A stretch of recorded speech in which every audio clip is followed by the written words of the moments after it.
저희가 기도를 그동안 교회에서 여러분 기도에 대해서 많이 배우셨을 텐데 저는 기도를 하나님과의 관계 측면에서 지금 설명하고 있습니다. 그래서 제가 지금 전하고 있는 기도의 내용이 여러분이 그동안 알고 계시던 기도의 내용과 조금 사뭇 다르게 느껴질 수 있어요. 근데 다르지 않습니다. 여러분들이 그동안 배웠던 것도 결국은 관계의 목적이었기 때문에 그래요. 근데 이거를 관계의 목적을 왜 굳이 말을 하냐, 제가 나중에 설명을 드리겠지만 이것을 하지 않으면 기도의 목적은 하나님을 사랑하고 하나님하고 더 친해지는 게 목적인데 기도의 목적이 아주 쉽게 빗나가기가 쉬운 것 같아요. 그래서 그냥 기도를 매일 내가 2시간씩 한다. 그건 되게 좋은 건데 2시간씩 하는 거의 목적이 하나님과의 관계여야 되는데 하나님과 관계랑 무관하게 2시간 하는 거가 목적이신 분들도 제가 많이 봤거든요. 예전에 저도 좀 그런 적이 있었습니다. 열심히 하는 거. 막 제가 섬기던 양 애들에게도 우리 새벽기도 매일 가자. 그래서 걔네들 매일 제가 차로 태우러 다니면서 가는데 우리 중에 하나님과의 관계에 대해서 기도했던 사람은 아무도 없었던 것 같아요. 다 은사 달라, 학교 잘 되게 해달라, 하나님을 나의 도움을 줄 수 있는 도구처럼 생각하고 기도를 많이 했던 것 같습니다. 그러니까 하나님하고 아무 상관없이 새벽 기도를 매일 하는 것이 당연히 하나님이 좋아하실 거라고 착각하기가 쉬워요. 그리고 그런 식의 신앙생활을 참 많이 하고 있습니다. 특히 한국은 정서상 행위에 집중할 때가 좀 많은 것 같아요. 하려면 좀 제대로 해야지, 뭘 해야지 이런 거 참 많으니까 저도 그런 영향을 참 많이 받았었습니다. 그래서 이렇게 해야 된다, 기도하려면 저렇게 해야 된다, 이게 너무 많으니까 그런 거에 억눌려서 하나님하고 관계는커녕하고 기도도 제대로 못하는 제 삶을 되게 많이 살았던 것 같아요. 근데 여러분, 신앙생활의 모든 목적은 관계입니다. 왜냐하면 예수님한테 이스라엘 사람들이 가서 좀 비꼬려는 마음으로, 그래서 이 많은 성경에 있는 모든 내용 중에서 제일 중요한 게 뭐냐 물어봤을 때 예수님께서 답하신 것이 하나님을 사랑하고 이웃을 사랑하는 거라 그랬습니다. 실제로 보면 10계명도, 모세에게 줬던 10계명도 절반 한 5개, 4개는 하나님과 사랑하는 거에 대한 거, 뒤 후반 또 한 6개는 이웃을 사랑하는 거에 대한 거, 결국은 다 사랑에 대해서 나와 있어요. 그러니까 목적이 하나님하고 사랑하는 거라는 거죠. 그러니까 여러분들도 기도하실 때 하나님과의 관계가 목적이 되어서 기도를 하셔야만 됩니다. 그래서 저희가 첫 시간에 무슨 얘기를 했냐면, 우리가 상처를 받거나 힘든 일이 있을 때 그걸 가만히 두면 마음에 상처가 남고 그것이 오래 지나고 나면 무슨 쓴뿌리, 트라우마 이런 걸로 남아서 살면서 계속 그런 거 영향을 많이 받는다 그랬는데, 심리학적으로 공부만 해봐도 무슨 큰일이 일어났을 때 1시간 안에만 내가 마음을 연 누군가에게 이런 일이 있었어요 라고 말만 해도 마음의 상처로 남지 않을 수 있는데, 우리가 그 1시간 내에 그렇게 마음을 열고 대화할 대상이 없다는 거죠. 심지어 하나님도 그때 그런 대상이 못 될 경우가 많습니다. 왜냐하면 우리가 하나님하고 관계가 잘 안 되어 있으니까. 그래서 안 좋은 일이 생기고 힘들 때 아주 쉬운 예로, 저희 와이프가 저한테 이제 조언을 해줬는데, 어떤 때는 조언이었는데 어떤 때는 말이 좀 심했어 오늘은. 그러면 제 마음에 상처가 남지 않습니까? 저의 그냥 일반적인 저의 반응은 이렇습니다. 뭐라고 말하면 첫 번째는 또 저걸 저렇게 말하면 내가 힘들지, 이 마음. 두 번째는 자기도 이러면서 이런 것들이 다 올라오는 거예요. 이런 것을 하면 제가 마음이 좀 편해지는 것 같습니다. 근데 실제로는 그렇지 않다는 거예요. 내가 늘상 하던 식의 반응을 해서는 내 마음에 상처가 남는데, 그때 제가 이제 붙들고 있는 습관 중에 하나는 와이프가 나한테 무슨 말을 했다, 혹은 누가 나에게 말을 했는데 저는 상처를 좀 잘 받는 스타일이거든요. A형인데다가 트리플 A 다 그런 사람이어서. 그래서 상처가 될 것 같으면 바로 약간 돌아서서 하나님한테 기도해요. 하나님, 지금 저 사람이 저렇게 말했는데 나 마음이 아파요. 근데 신기하게 여러분, 하나님한테 그렇게 말하고 나면 마음이 한결 편해지는 거 아십니까? 그러니까 내가 하나님과 그런 관계가 그동안 안 돼 있었어서 누가 나에게 상처 주는 말을 했을 때 내 혼자 어떻게든 방어하려고 이렇게도 생각해보고, 속으로 이렇게 욕도 해보고, 이 사람 몰래 소심한 복수도 해보고, 이런 걸 하면 내가 마음 편해질 거라고 생각했어. 상처 받았으니까 너도 당해봐, 이런 마음. 근데 그게 나를 낫게 하는 방법이 아니었다는 거예요. 내가 나를 낫게 하는 방법은 무슨 일이 생겼을 때 내가 마음을 열 수 있는 대상이죠. 요한에는 이제 확실하게 엄마인 것 같아요.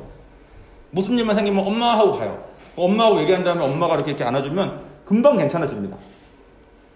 요한이는 엄마랑 관계가 되니까 그걸 하고 있다는 거겠죠. 우리에겐 하나님이 있다는 거예요.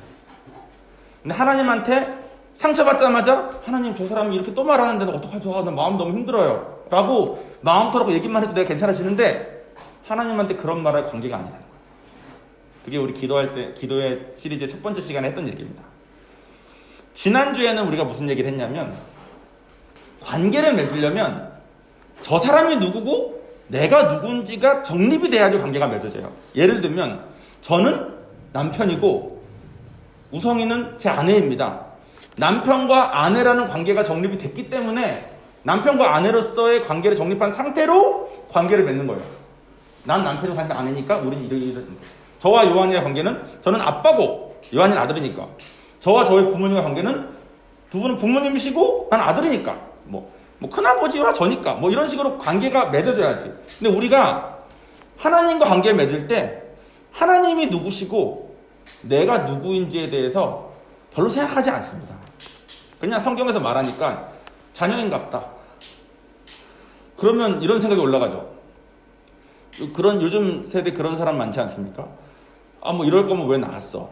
이런 말.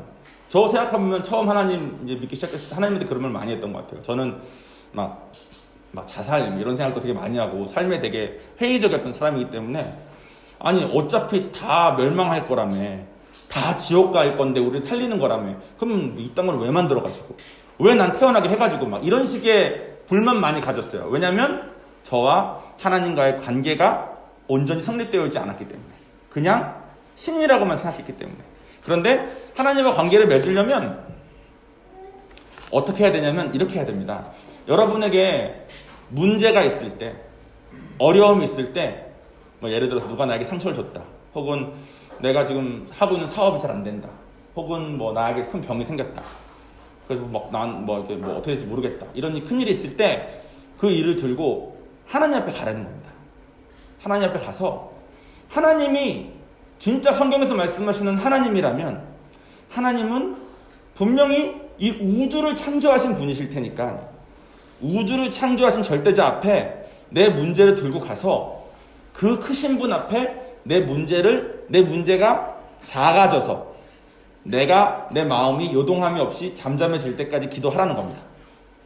그까지 기도를 하면 나를 그토록 요동하게 했던 이 문제는 하나님 앞에 비해서는 너무 작고 하나님은 내가 이해할 수 없을 뿐 나를 사랑하시는 그 마음으로 나에게 이 문제를 허락하신 이유도 있을 테고 이 문제 가운데서 하나님께서 하실 거에 대한 기대도 될 수 있고 즉 이 문제를 기준으로 이 문제 앞에 휘둘리는 나와 문제 앞에 아무 상관없이 서실 수 있는 절대자 하나님으로 서라는 겁니다. 그러면 하나님이 창조주이시고 나는 피조물이구나.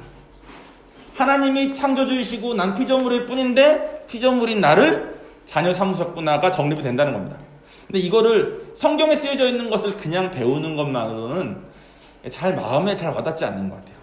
그래서 여러분 어려움이 있거나 문제가 있을 때 꼭 하나님한테 들고 가서 하나님 앞에서 그 문제 때문에 요동하시는 여러분이 잠잠해질 때가 기도하시면 비로소 성경에 쓰여져 있는 창조주 하나님과 죄인 되었고 피조물이었던 죽어야 됐을 우리가 하나님한테 자녀 삼아 받았다는 것을 여러분 마음속에서 헤어지기 시작할 겁니다.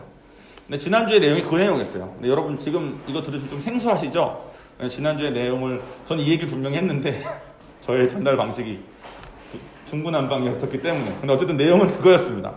자, 오늘은 같은 선상에서 이제 관계에 대해서의 기도인데 오늘은 나와 관계 맺는 이 하나님 창조주이신 이 하나님이 어떤 분인지를 좀 알아야지 관계를 맺을 수 있지 않겠습니까?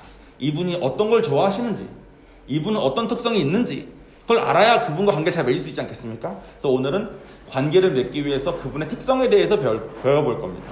자, 오늘의 본문은 디도서 1장 1절에서 2절 말씀. 하나님의 종이며 예수 그리스도의 사도인 바울이 사도가 된 것은 하나님의 택하신 자들의 믿음과 경건에 속한 진리의 지식을 위한 것이며 또한 영생의 소망 때문이니 이 영생은 거짓이 없으신 하나님께서 영원 때 전부터 약속하신 것이다. 아멘. 자, 디도서는 바울이, 여러분 바울이라고 아시죠? 되게 신약 성경 되게 많이 쓴 그분이 3차 선교 여행까지 갔다가 로마에 잡힙니다.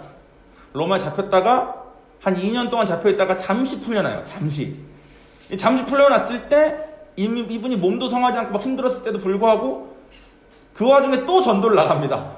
더 전도를 나가서 그레데라는 섬에 가서 전도를 하세요. 바울이. 근데 그레데를 가보니까 막 이단도 너무 많고 막 도덕적으로 너무 타락하고 일도 안 하고 다 나태하고 막 사람들이 삶이 좀 그런 거야. 거기에 교회도 있고 신앙생활하는 사람들도 있는데 그 사람들조차도 신앙과 내가 어떻게 사는지는 별로 상관없어 하면서 신앙은 신앙대로 믿으면서 자기 삶은 자기 원하는 대로 사는 그런 식의 교회 생활 하는 사람들. 거기에다가 디도라고 하는 자기 제자를 남겨놓고 옵니다. 나중에 소식을 들어요. 너무 목회가 너무 어렵다고. 그때 디도에게 힘을 주고 디도의 그레데 섬에 있는 사람들에게 신앙생활은 이렇게 하는 것이 옳은 겁니다라고 말해주기 위해서 디도서라는 이제 편지를 보내는데 디도서의 첫 말입니다. 첫 말. 디도서 1장 1절에서 2절 이 두 말입니다.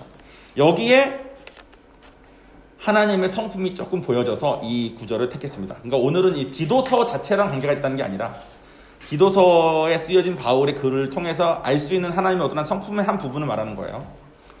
하나님의 성품은 2절에 나온 것처럼 그분은 거짓이 없으시다는 겁니다. 바울은 자기가 사도의 삶을 살기로 한 목적이 하나님이 살아계신 게 믿어지고 하나님을 믿는 성도들이 신앙생활을 잘했으면 좋겠고 또 하나님의 말씀을 더욱 깨닫고 싶고 무엇보다도 하나님이 이 땅에 사는 동안 예수를 믿고 살면 영생을 주려 약속하셨는데 하나님은 거짓이 없으시니까 이분이 영생이 있다고 말을 했으면 진짜 있는 거니까 내가 그것을 믿고 갑니다 라고 말을 한 거예요. 즉 그때그때 상황에 맞춰서 일단은 이렇게 말해놓고 나중에는 알고 보니까 이거고 이런 게 없다는 거예요. 하나님은. 즉 하나님은 거짓이 없이 진실만 있으신 분입니다. 여기서 말하는 진실은 옳은 것보다는 진심이 더 맞는 것 같아요. 진짜 마음인 거죠. 이분이 말씀하실 때 그거는 진짜 마음인 거예요. 거짓으로 일단 이렇게 말하고 두는 게 아니라. 왜냐하면 그분은 삼위일체 하나님이라고 그러지 않습니까? 여러분 하나님과 예수님과의 관계, 또 예수님과 성령님과의 관계, 또 성령님과 하나님과 관계를 그냥 상상만 한번 해보세요. 하나님하고 예수님하고 서로 얘기할 때 뭐 서로 거짓말하고 뭐 서로 시기하고 뭐 약간 뭐 성령님은 우리 안에 계시는 것을 부러워한다는 말씀까지는 하시지만 시기는 아니잖아요. 서로 얼마나 이렇게 진심만 있고 진실만 있는 관계이겠습니까? 삼위일체 하나님이 한 분이시면서 세 분이시 이분까지 관계. 근데 기도는 이 삼위일체 하나님의 관계 안에 우리가 들어가는 거래요. 그러니까 기도가 그런 거 안에 들어가는 거라면 우리의 기도에 거짓이 있으면 하나님이 도저히 받을 수가 없는 거죠. 하나님은 진심이시고 진실하신 분이시니까. 나는 그렇게 거짓 말 안 하는데, 나는 그렇게 거짓 아닌 것 같은데 하시는 분이 계시다면, 예전에 제가 그랬으니까 이 예를 한번 들어볼게요. 여러분 누군가를 오랜만에 만나잖아요. 뭐야, 잘 지냈냐? 뭐 이렇게. 어떻게 지내? 요즘 어떻게 지내? 그러면 여러분 보통 뭐라고 말합니까? 실제로 어떻게 지내는 거랑 상관없이 잘 지내. 그러죠, 우리. 나는 이렇게 되고 있고, 나 요즘 뭐 하고 있는데 이렇게 되고 있고, 내 자식들이 이렇게 되고 있고, 다 건강하고, 다 잘 살지. 이렇게 우리가 서로 좋은 얘기를 이렇게 합니다. 그럼 뭐, 오랜만에 만났는데, 나 요즘 진짜 힘들어. 이렇게 말하면 좀 그렇잖아요. 그죠? 그러니까 이게 예의도 아니고, 이렇게 말을 합니다. 근데 문제는, 이렇게 우리가 말을 하면, 자꾸 말한 그 내용에 우리가 익숙해져요. 그러니까 내 실제 삶은 지금 막 망가졌는데, 어저께 막 와이프랑 대판 싸우고 나와서 좀 집에 들어가기 싫은데, 와이프랑 예전에 같이 만났던 누굴 만났어. 그러면 그럼 우성이도 잘 지내지. 우성이 요즘 너무 좋지. 말을 하고, 내 속은 지금 집에 들어가기도 싫은데 말한 게 있으니까 자꾸 그렇게 말하다 보면 자꾸 이중적인 잣대가 내 머릿속에 세워지기 시작합니다.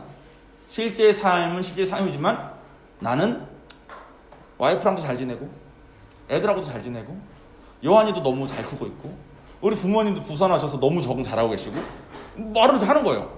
실제로 우리 부모님 부산 어떠신지, 실제로 우성이가 좀 어떤지, 실제로 요한이가 미국에 이렇게 있다가 한국 와서 지금 어떤 심리적 과정을 겪고 있는지랑 무관하게 제 말은 잘하고 있다고 자꾸 이렇게 말하게 된 겁니다. 근데 제가 말하고 있는 이 말하는 내용이 실제 현실이 아니잖아요. 그러니까 내가 남에게 말하고 자꾸 말하다 보니까 나도 그렇게 믿고 나는 지금 별 문제 없다고 생각했는데 덮어두고 신경 안 쓰고 있던 실제 문제가 이게 골마가지고 터져가지고 보였을 때 그 현실을 맞닥뜨리기가 너무 괴로운 거죠. 그러니까 사람들은 있는 모습 그대로 누군가에게 가는 게 너무 두렵고 있는 모습 그대로 자기 자신을 바라보는 게 너무 아픕니다. 너무 괴롭고. 그래서 대부분 다 거짓된 내가 원하는 내 모습을 상상으로 만들고 그것을 말하고 삽니다. 그래서 주님한테도 그렇게 기도하기가 너무 쉽습니다. 예전에 그리고 제가 만난 많은 신앙인들의 대부분의 하나님에 대한 태도는 이거였던 것 같아요. 교회 열심히 다니시는 분에 한해서 내가 하나님 앞에서 완전 무결하진 않다. 내가 예수님처럼 되지도 않았고 바울처럼 살고 있지도 않아. 근데 그래도 나 권사로서, 그래도 나 장로로서, 그래도 나 집사로서, 그래도 나 성가대원으로서, 찬양대원으로서, 요즘 저는 선교사로서 이렇게 열심히 그걸 하니까 하나님도 아마 나 좋아하실 것 같아. 이 생각에서 못 나오고 삽니다. 실제로 하나님이 어떻게 생각하는 거랑 무관하게 내가 바라는 나의 모습을 내가 말로 하나님께도 하는 거예요. 근데 하나님이 그걸 못 받으신다는 거예요. 받으실 것 같죠? 근데 자녀고, 그죠? 우리 구원하러 오셨고 우리가 그래도 열심히 하니까 교회 활동. 근데 예수님 오셨을 때 바리새인을 받지 못하셨던 예수님을 생각해 보세요. 세리나 창녀는 받으시고 바리새인은 못 받으셨잖아. 근데 바리새인이 제가 아까 말한 것처럼 똑같이 생각했을 겁니다. 내가 완전 무결하진 않지만 내가 율법도 지키고 교회도 열심히 나가고 내가 기도도 이렇게 하고 안식일도 거룩히 지키고 내가 이렇게 살고 있으니 하나님이 나를 좋아하실 게 분명해. 이것이 바리새인들이 현실과 무관하게 자기가 자기 말로 만들어 놓은 자기의 모습이었습니다. 그것이 지금 우리에게도 비슷하게 와 있다는 겁니다. 여기까지 말을 해도 여러분들이 아마 그래도 나 아닌 것 같아 하시는 분이 계실 수도 있어요. 그러면 입장을 바꿔서 생각하면 되게 쉽게 다가올 수도 있습니다. 사랑하는 관계라는 것을 생각하면서 한번 잘 들어보세요. 사랑하는 관계. 저는 항상 예를 들 땐 저의 예를 드니까 저의 와이프와 저와 예를 들었을 때 만약에 제가 저희 와이프한테 여보 나는 밖에 나가서 딴짓도 안 하고 돈도 벌어오면 당신한테 이만큼 주고 내가 뭐를 해 내가 도박을 해 내가 술을 해 내가 뭐를 해 이 정도면 됐지 라고 말을 했다 쳐요. 그러면 여러분들이 그걸 딱 들었을 때는 우성이가 저한테 정말 고마워하면서 와 진짜 우리 남편 같은 남편 없다고 생각할까요? 아니면 속으로 욕하고 있을까요? 속으로 욕하고 있겠죠. 만약에 우성이가 저한테 내가 같이 살아주지, 내가 밥 해주지, 내가 이렇게 예쁜데 당신 같은 남자랑 계속 살지, 그럼 됐지 이런다 쳐봐요. 그러면 제가 마음이 어떻겠습니까? 와이프가 저한테 진심으로 대하는지 아니면 저 사람의 진심은 날 사랑하는 건 아닌데 행동으로는 솔직히 나랑 살고 있고 뭐가 맞으니까 내가 그걸 만족하고 살겠습니까? 않지 않습니까? 그죠? 서로 해야 될 바 알아서 하고 딱딱 하고 사는 거가 사랑하는 관계가 아니라는 거예요. 근데 우리는 요즘 여러분 인터넷 같은 거 보면은 이혼하시는 그런 부부나 이런 가정 문제 이런 거 보면 제가 지금 말한 다 여기서 문제되는 거 아십니까? 남편은 자기 남편이 할 말 다 한다고 생각을 하는데 와이프가 자기를 인정을 안 해요. 와이프는 남편이 이런 실수하고 저런 실수하고 다 받아주고 했는데 또 다른 여자들에 비하면 내가 더 잘하고 있는데도 불구하고 남편이 자기를 사랑해 주질 않아. 결국 이 문제로 결국은 다 이렇게 문제가 생기는 겁니다. 우리가 그거에 너무 익숙하게 살고 있으니까. 왜 그게 익숙하게 살고 있냐면 우리가 우리 모습에 있는 그대로, 현실 그대로를 바라보는 게 너무 아프니까 그거를 피해서 그래요. 남편한테도 실제 자기의 아내의 모습으로 가면 너무 괴로우니까 그래도 내가 이거 저거는 하잖아. 이거 저거는 하는 아내잖아. 이렇게 자기가 말을 하면서 자기가 그렇게 믿어버리는 겁니다. 근데 그게 부부관계도 망치고 하나님과의 관계도 다 망친다는 거예요. 그리고 하나님은 그런 거짓된 실제 우리랑 다른 우리의 그런 거짓된 마음을 도무지 받으실 수가 없습니다.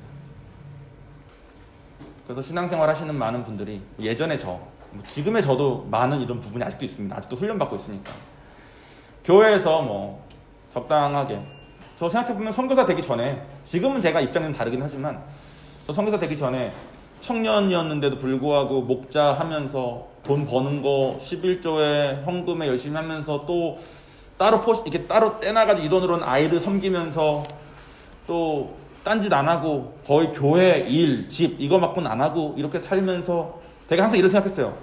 와 진짜 어떤 사람이 내 삶을 봐도 가족 전도한다고 내 방학 다 써가지고 가족 다 만나고 다니고 막 전도하고 막 누가 봐도 나 열심히 신앙생활 하는 걸로 속고 있겠다라는 생각을 내가 항상 했거든. 하나님 앞에 내 마음이 정말 진심이었던 적이 얼마나 있었나 생각해보면 아닌 것 같아요. 근데 행위는 많이 했어. 이것도 하고 저것도 하고. 근데 하나님이 천국 막상 가려고 했을 때 다 불타고 진짜만 남는다는데 내가 요즘 살고 있는 이 삶 중에 얼마만큼 정말 천국 갈 때 하나님이 상급이라고 남겨줄까 생각해봤을 때 내가 자신이 없더라고요. 하나님은 거짓 못 받으시니까. 근데 왜냐면 당시 제 마음이 이랬어요. 교회에서 내가 할 수 있을 만한 적당한 것까지는 다 하는데 하나님한테 온전히 헌신은 안 하는 거야. 내 마음을 하나님께 온전히 드려서 하나님한테 가는 건 안 하는 거야. 그건 힘드니까. 근데 하나님은 그런 거짓을 못 받으신다는 거죠. 저로 인해서 몇 명이 구원받았고 몇 명이 뭘 했고 다 필요 없다는 거야. 웃긴 얘기 해드릴까요? 저 군대에 있을 때 조교했거든요. 조교할 때 훈련병들이 한 200명씩 들어옵니다. 각 중대당 5개 중대가 있는데 제가 2중대였어요.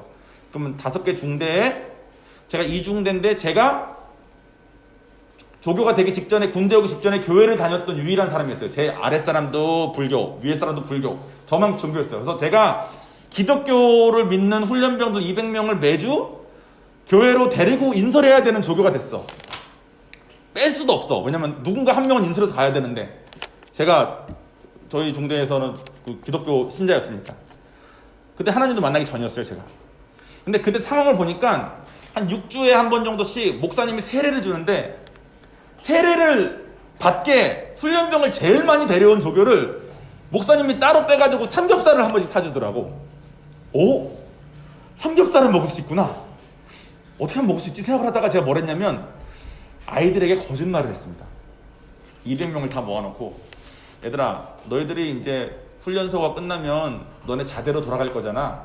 애들은 자대에 대해서 전혀 모르니까요. 훈련소만 지금 동기들끼리만 있었던 이 훈련소에만 있으니까 자대에 가면 니네가 제일 부한데 니네가 유일하게 쉴 수 있는 시간은 종교활동 시간이야. 근데 니네가 종교활동을 하고 싶어도 저 교회 다닙니다 암만 말해도 네 고참이 너 기독교 아니야 너 무교야 그러면 너네는 아무리 기독교라고 해도 교회를 갈 수가 없어. 제가 지금 하는 말 거짓말이에요. 저는 자대도 안 가보고 저는 훈련소 제대한 데 바로 조교가 된 사람이니까 아무것도 모르는 사람이야.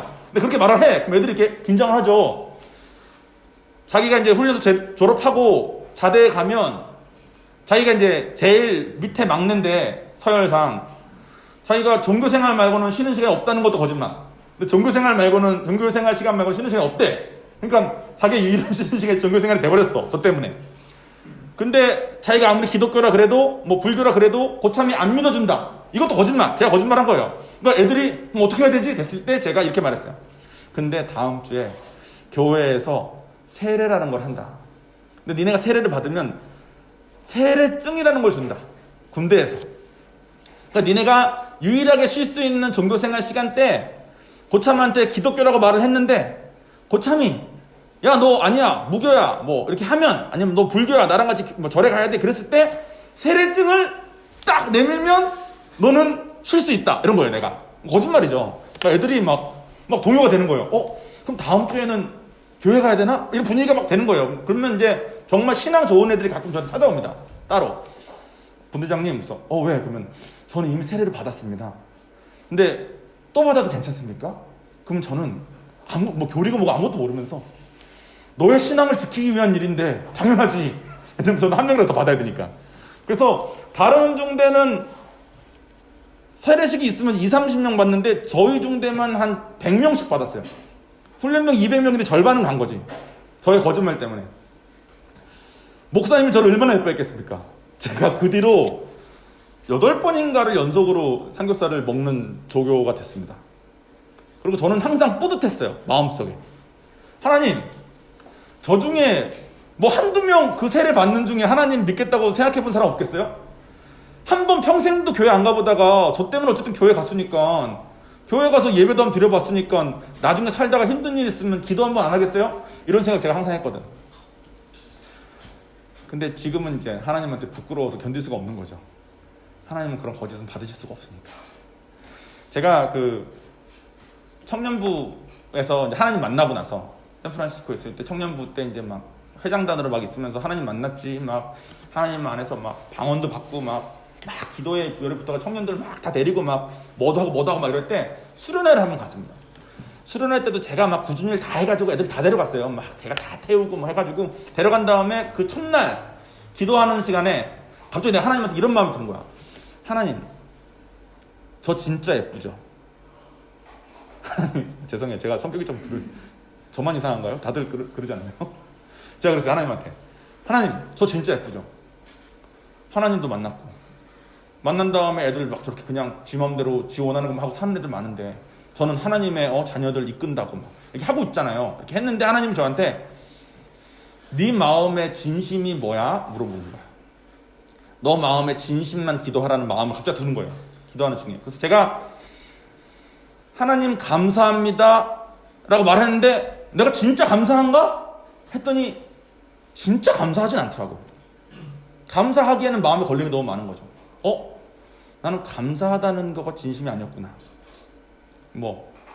선하시고 좋으신 위대하신 하나님 이렇게 말을 한 다음에, 저 그때 항상 기도할 때 하나님에 대한 좋은 미사역으로 잔뜩 해서 온 천지를 창조하시고 선하시고 위대하신 하나님하고 딱 하나님 높여드리고 기도하는 그걸 했었거든요. 근데 내가 앞에 항상 붙이던 그 미사여구들을 하는데 내 마음속에 그 단어 중에 그 어느 한 단어도 내 마음의 진심은 아닌 거예요. 정말 하나님을 위대하다고 생각하지 않고 정말 선하시다고 생각하지도 않더라고. 그냥 성경에 그렇게 쓰여져 있으니까 익숙한 대로 말한 거예요. 오늘 우리 설교하는 내내 말하고 있는 그 거짓인 거죠. 거짓인지도 잘 모르겠는 그 거짓. 하나님한테. 근데 제가 성령을 받은 뒤니까 하나님 아버지는 진심이더라고. 이분이 나의 아버지인 거. 이거는 성령님이 도와줘서 생기는 거니까 이것만 진심인 거야. 내가 이분이 나의 아버지인 거는 믿어. 근데 진짜 감사하지도 않고 정말 선하시다고 믿지도 않고 정말 위대하시다고 믿지도 않더라고요. 그러니까 제가 울면서 하나님 아버지만 계속 외쳤습니다. 하나님 아버지 말고는 내 마음에 진심이 없고 내 마음에 진실이 없어서. 근데 되게 감사했던 거는 하나님, 나의 마음이 진심인 것만 하나님께 부러주셨을 때 하나님께서 되게 기뻐 받으시더라고요.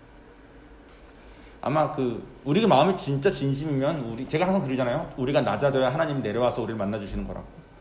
환상 보고 싶고 음성 듣고 싶고 이러신 분들 계시죠? 여러분 마음이 정말 진심이기에 내려가시면 하나님이 주실 겁니다. 근데 우리가 진심이 되어서 내려가는 거가 싫으니까 나에게 익숙한 기도를 자꾸 해서 그렇지. 마무리 짓겠습니다. 기도는 어려운 건 아닌 것 같아요. 그냥 하고 싶은 말 하는 게 기도인 것 같아. 하나님한테 이렇게 말해야 되고 저렇게 말해야 되고. 여러분, 제가 여러분 앞에서 대표기도 하는데 대표기도 들어보면은 보통 대표기도가 가지고 있어야 되는 많은 조건들을 못 갖추고 있지 않습니까? 저도 여러분 유튜브 같은 데서 잘하는 대표기도 하시는 분, 목사님 한 2-3분 것만 잘 해가지고 짜집게 해가지고 제 전용 대표기도 만들면 되죠. 이렇게 앞에 성경 말씀도 잘 갖다 쓰고 이렇게 해가지고 그분들이 쓰시는 어투로. 근데 저는 진심만 받으신 하나님을 진심으로 믿거든요. 제가 하는 이 초라한 이 기도가 저의 진심의 전부일 때가 많습니다. 그래서 저희 기도가 그렇게 좀 어눌해 보이고 기도를 잘하는 사람도 아닌 것 같고 할 수 있는데 그게 맞아요. 실제로 기도를 잘 못하는 사람이고 하나님한테 드릴 마음이 제가 뱉는 이 단어들 말고 몇 마디 없는 사람인 것도 맞는 것 같아요. 근데 하나님은 진심만 받으시니까 저는 제가 기도할 때 하나님이 제가 지금 하는 이 말 정말 받으신다고 믿고 하긴 하거든요. 하나님도 좋아하시는 걸 제가 느끼고 여러분들도 기도하실 때 기도의 목적이 하나님과의 관계이셨으면 좋겠습니다. 관계이려면 첫 번째 여러분의 문제를 들고 하나님 앞에 가서 하나님이 그 문제보다 얼마나 크신지를 느끼시고 그 문제보다 여러분이 얼마나 작으신지를 느끼셔서 하나님과 여러분 사이의 관계를 잘 정립하시고 정립된 관계 위에다가 그분이 어떠신 분이신지에 맞춰서 기도하셔야 돼요. 오늘 배운 내용은 그분은 진심으로 거짓 없으신 분이라는 겁니다. 우리는 너무 거짓을 말하는 거가 너무 익숙하게 살아요. 괜찮아. 이거 다 거짓이야. 좋아. 다 거짓이야. 근데 거짓말이라고 말하기 조금 뭐하잖아요. 그죠? 왜냐면 이 문화가 그래요. 이 문화가 거짓말을 말하는 거가 서로에 대한 예의인 문화예요. 저도 그냥 안 믿는 사람 말할 때는 그런 거짓말 하면서 때울 때 많습니다. 근데 하나님한테만큼은 할 수 없다는 거예요. 하나님 못 받으시니까. 그러니까 여러분 하나님과의 관계를 위해서 괜찮은 모습으로 가지 마시고 부서진 모습으로 가십시오. 여러분의 있는 모습 그대로. 트라우마 걸릴 것 같은 그 모습 그대로. 가족 때문에 상처받아서 너무 힘든 그 모습 그대로. 하나님한테 가기 싫은 그 마음 그대로. 있는 모습 그대로. 진실된 모습으로 가십시오. 그리고 하나님께서 여러분의 삶을 어떻게 하실지, 진심으로 갔을 때 어떻게 하실지 기대하십시오. 그게 우리는 잠잠히 있고 주가 하나님 됨 바라보는 것 같아요. 아까 우리 했던 찬양 있죠? 그때 우리 잠잠해질 수 있습니다. 실제 우리 다 부서졌는데 우리가 뭐 요동쳐봤자 뭐 얼마나 하겠어요. 저는 그렇게 믿어요. 제가 뭐 요동친다고 난리친다고 뭐 이 교회가 뭐 100명 되는 교회, 뭐 200명, 뭐 10,000명 되는 교회 바라지도 않지만 그거 그렇게 된다고 생각하지 않습니다. 제가 정말 진심이고 낮아질 때 하나님께서 하시면 되는 거고 안 하시면 또 저의 분량에 맞게 하나님한테 진실되게 사랑 드리다가 천국 가고 싶어요. 여러분의 삶도 진심이 되었으면 좋겠습니다. 그 진심이 될 때 여러분이 성경에서 말하는 그 자유, 참자유를 맛보시게 될 겁니다. 나중에 우리 자유 시리즈도 할 거예요.